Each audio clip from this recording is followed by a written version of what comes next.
Hello, bachcho. Let's have a look at this question which says when potassium permanganate is treated against ferrous ammonium sulfate, the equivalent mass of potassium permanganate is. Options are molar mass by 10, molar mass by 2, molar mass by 5 और molar mass.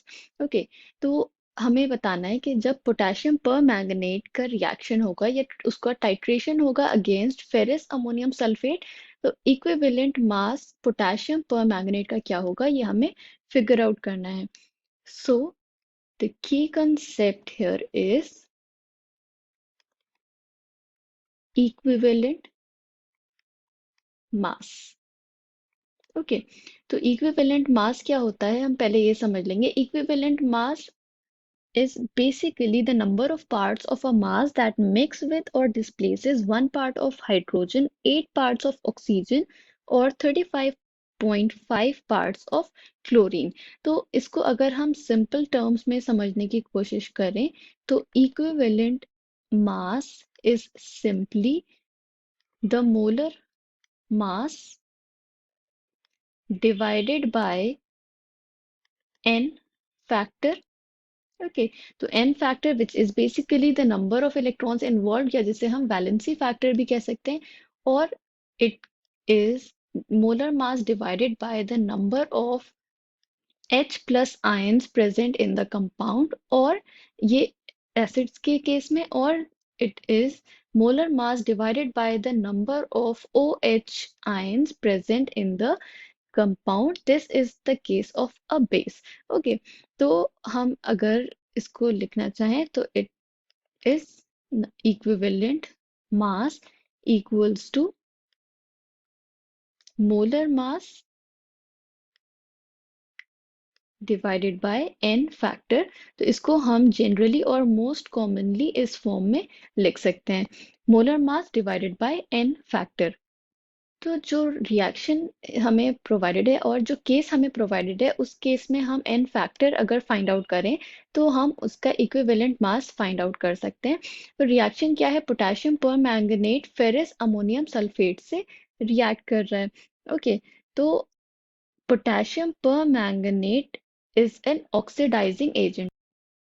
तो reaction है KMnO4 and between ferrous ammonium sulfate, which can be written as FeSO4 NH4 2SO4 ammonium sulfate dot 6H2O, जिसे हम मोहर salt भी कहते हैं. तो ये रिएक्शन इनके बीच में है. तो KMnO4 ऑक्सीडाइजिंग एजेंट है.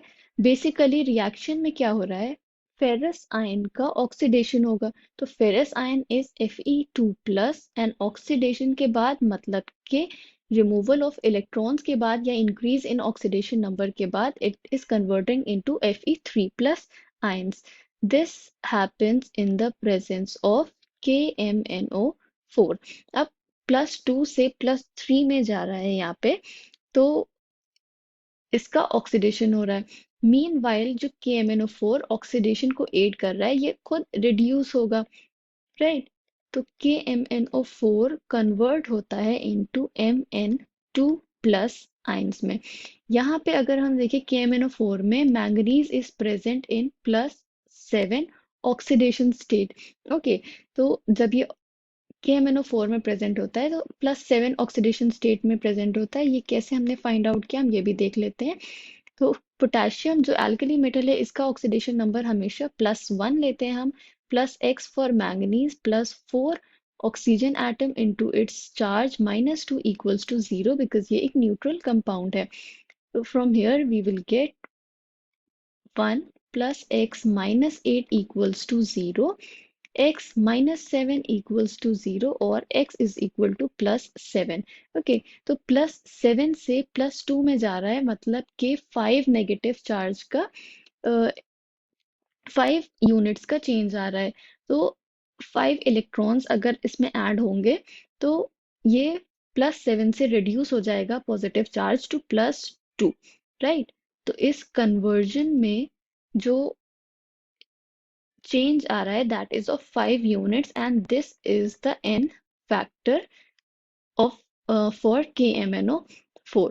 तो इक्विवेलेंट वेट जो हमने समझा था, that was equivalent mass. We can write equivalent mass is equal to molar mass upon n factor. तो n factor यहाँ पे क्या आया है, 5, तो it will be divided by 5. Okay, so when potassium permanganate is titrated against ferrous ammonium sulfate, the equivalent mass of potassium permanganate is option number C, molar mass by 5 is the correct answer. I hope you understood it well. Thank you and best of luck.